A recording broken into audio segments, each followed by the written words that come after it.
Hi guys, എല്ലാവരും +1 exam കഴിഞ്ഞ് ഈ +2ലേക്കാണ് എത്തിയിരിക്കുന്നത് അല്ലേ? മക്കളെ +1 എക്സാമിന് നമ്മൾ നടത്തിയ പ്രിപ്പറേഷൻസ് ഒന്നും ഒരു മറന്നിട്ടുണ്ടാവില്ലെന്ന് എനിക്ക് പ്രത്യേകിച്ച് മാത്സിന്റെ കാര്യത്തിൽ നമ്മൾ ഒരുപാട് പ്രിപ്പയർ ചെയ്തിട്ടുണ്ടായിരുന്നു. ബട്ട് അത്രയ്ക്കൊന്നും വന്നില്ല. ക്വസ്റ്റ്യൻ പേപ്പർ കണ്ടപ്പോൾ പല കുട്ടികൾക്കും ചിരിയാണ് വന്നത്. കാരണം അത്രയും പ്രിപ്പയർ ചെയ്ത് പക്ഷേ ചോദിച്ചത് വളരെ കുറച്ച് മാത്രമായിരുന്നു അല്ലേ. ഇനി അടുത്ത +2 ആണ് ടാസ്ക്. പല മക്കളും ഇനി പേടിക്കുന്ന കാര്യമാണ്, +2 ഇതേപോലെ ഈസി ആയിരിക്കുമോ, നമ്മൾ ഇതേപോലെ പഠിക്കണോ? ഞാൻ പറയുന്നത് നിങ്ങൾ ഒന്നും പേടിക്കേണ്ട ആവശ്യമില്ല, ഒന്നും ടെൻഷൻ അടിക്കേണ്ട ആവശ്യമില്ല. കഴിഞ്ഞ കൊല്ലം എങ്ങനെയാണോ നിങ്ങളെ സപ്പോർട്ട് ചെയ്തത്, ലൈവിലൂടെയും വീഡിയോയിലൂടെയും എങ്ങനെയാണോ സപ്പോർട്ട് ചെയ്തത്, അതേപോലെ അല്ലെങ്കിൽ അതിനേക്കാൾ കൂടുതൽ സപ്പോർട്ട് ഈ കൊല്ലം നിങ്ങൾക്ക് പ്രതീക്ഷിക്കാം.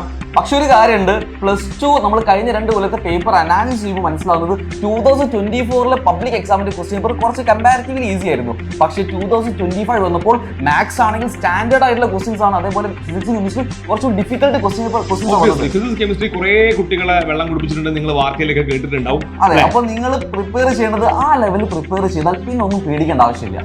ഓക്കെ, അപ്പോൾ മക്കളെ അതിന് വേണ്ടിയിട്ട് ഞാൻ നേരത്തെ പറഞ്ഞ പോലെ തന്നെ കഴിഞ്ഞ കൊല്ലത്തെ പോലെ തന്നെ എല്ലാത്തിനും നിങ്ങളെ കൂടെ ഉണ്ടാവും. പക്ഷേ നിങ്ങൾ ചെയ്യേണ്ട ഒരു കാര്യമുണ്ട്, എത്രയും പെട്ടെന്ന് നിങ്ങൾ +2ന്റെ ചാനൽ പോയിട്ട് ഇപ്പൊ തന്നെ സബ്സ്ക്രൈബ് ചെയ്യുക. +2ന്റെ ചാനൽ എപ്പോഴും ചെക്ക് ചെയ്തുകൊണ്ടിരിക്കുക. ലൈവ് ഉണ്ടാവും, കോണ്ടന്റ് വീഡിയോസ് ഉണ്ടാവും. സോ എത്രയും പെട്ടെന്ന് നിങ്ങൾ +2ന്റെ ചാനലിലേക്ക് പോകും. അപ്പൊ നമുക്കിനി +2 ചാനൽ വെച്ച് കാണാം.